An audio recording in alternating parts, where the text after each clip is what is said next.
Alright, so far in our study of motion, we've really been relying a lot on graphs and visible tools for understanding the motion of objects. But we're going to start to try to put more equations to our thinking so that we can use equations to actually calculate values like the velocity of an object at a given time or its displacement if it's been accelerating over a given interval. And we're going to do this really only for objects that are under constant acceleration. So assuming that an object's velocity is changing at a fixed rate. So in order to do this, we're going to be utilizing something called the kinematic equations. They're often called kinematics. Kinematics is just the study of motion without thinking about the forces that are acting on objects, just literally ways to understand how they move. So we're going to develop right now the kinematics equations. There are going to be 4 of them that I think once you understand where they come from, you don't really need to think too much about their derivations. You just need to be able to use them like a tool. Right? It's valuable to know where they come from for your own understanding, but once you know that, really they're going to be just sort of a tool that you use to solve for a quantity you want to solve for. So let's go ahead and go through it. I already have my work up here, but I want to sort of step you through it, and I want to point out what up here I would actually consider to be the kinematics equations. So, and then just as another reminder, right, these equations that we're going to derive, they only work for objects undergoing constant acceleration, which means the velocity is changing at a fixed rate per unit time. So let's go ahead and start here.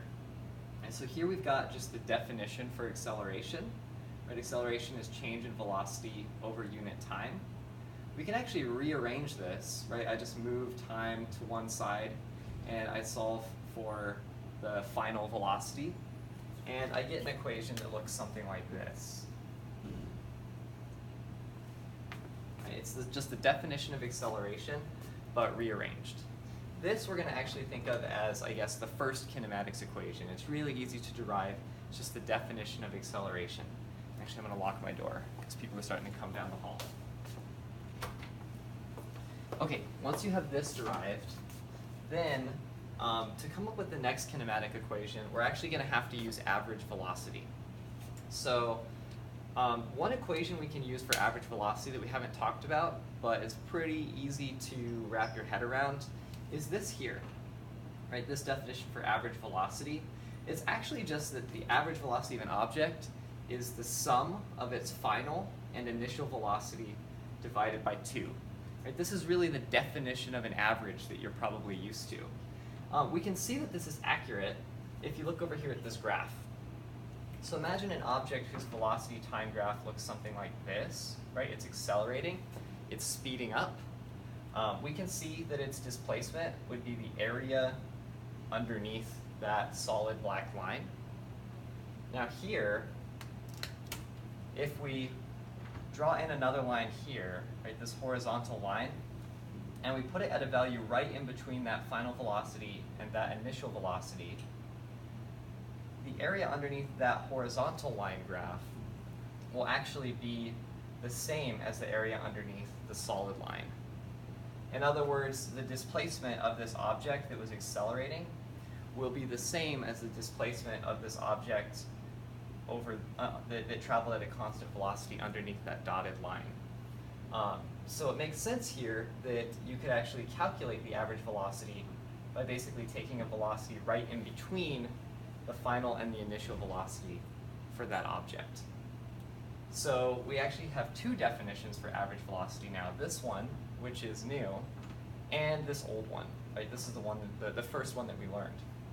So the cool thing here is what we can do is we can actually set this quantity equal to this quantity and derive another one of the kinematics equations.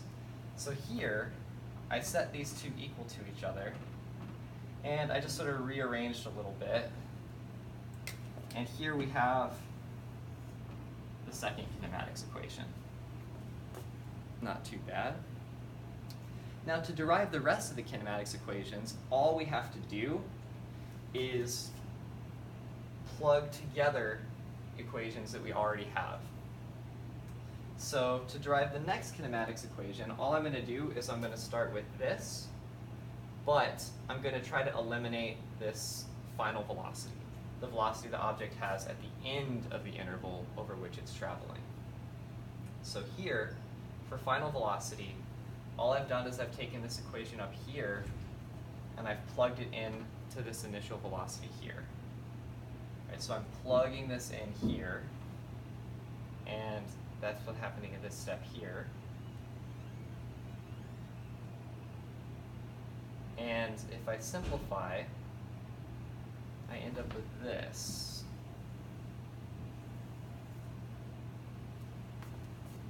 You might need to walk yourself through it a little bit. All right, so I've just plugged in this for final velocity right here, which gives me this. And then I just combine these terms for initial velocity. So I have 2v initial here. And then I just distribute that 1/2 through. So I just have initial velocity. And I also distributed this delta t, the change in time, through. So this is just v initial times delta t right here. Oh, I lost my delta. It's okay.